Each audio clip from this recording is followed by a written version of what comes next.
waandishi wa habari katika kipindi cha Julai 2025 hadi 2026 imepokea maombi na kusajili waandishi wa habari 4139 kupitia mfumo wa Tai Habari, ambapo waandishi wa habari 3357 wenye vigezo vinavyoainishwa kwa mujibu wa sheria wamepatiwa ithibati.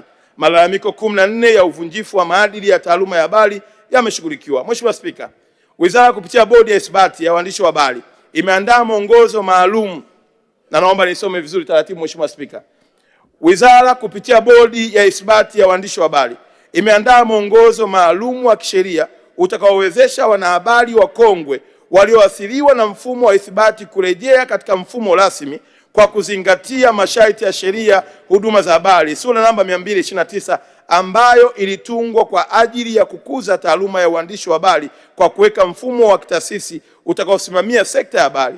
Mwongozo huu unaweka utaratibu wa kisheria wa kutambua na kuthibitisha umahiri wao kupitia tathmini maalum ya uzoefu, weledi na maadili ya taaluma na kuwawezesha kupata ithibati kwa mujibu wa sheria. Mheshimiwa Spika, kupitia mashirikiano kati ya bodi ya ithibati ya waandishi wa habari na mfuko wa utamaduni wa sanaa wa Tanzania, serikali imeendelea kuwawezesha mitaji ya kukuza, kuendeleza na kuzalisha kazi zao za uboresha unaokidhi mahitaji ya soko kupitia mikopo yenye masharti nafuu. Katika kutekeleza hayo, Mheshimiwa Daktari Samia Suluhu Hassan, Rais wa Jamhuri ya Muungano wa Tanzania, ametoa shilingi bilioni 20 kwa ajili ya mfuko wa utamaduni, tayari bilioni 200 kwa ajili ya mikopo ya watengeneza maudhui mtandaoni, yaani content creator.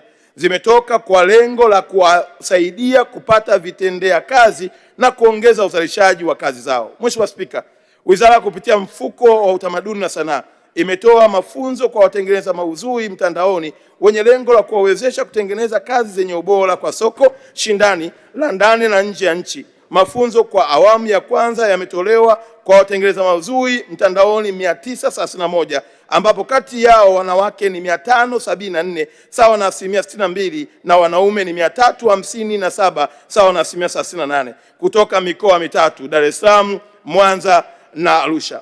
Mheshimiwa Spika, Kamati ya maudhui imepewa jukumu la kusimamia maudhui yanayotolewa katika vyombo vya habari na kuchukua hatua pale inapotokea ukiukwaji wa sheria, kanuni na maadili. Kabla ya kuchukua hatua za kisheria, serikali hutanguliza mazungumzo, ushauri, utoaji wa maelekezo kwa vyombo husika ikilenga kutoa fursa ya kujirekebisha. Hatua hizi huchukuliwa pale ambapo ukiukaji unaendelea, unajirudia au unasababisha madhara makubwa kwa umma. Katika kipindi cha Julai 25 hadi Aprili 26, Wizara kupitia kamati ya maudhui ya Mamlaka ya Mawasiliano imetekeleza majukumu yafuatayo: 1. Kufanya vikao 9 vya kamati ya kushughulikia masharti dhidi ya watoa huduma 14 ambao walikiuka sheria, kanuni, masharti ya leseni zao; kufanya mapitio ya taarifa ya ukiukaji wa kanuni za utangazaji dhidi ya watoa huduma 11 maudhui ya utangazaji waliobainika kuwa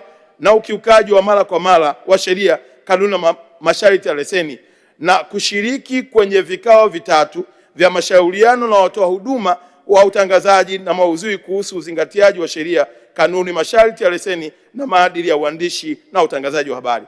Mheshimiwa Spika, sekta ya maendeleo ya utamaduni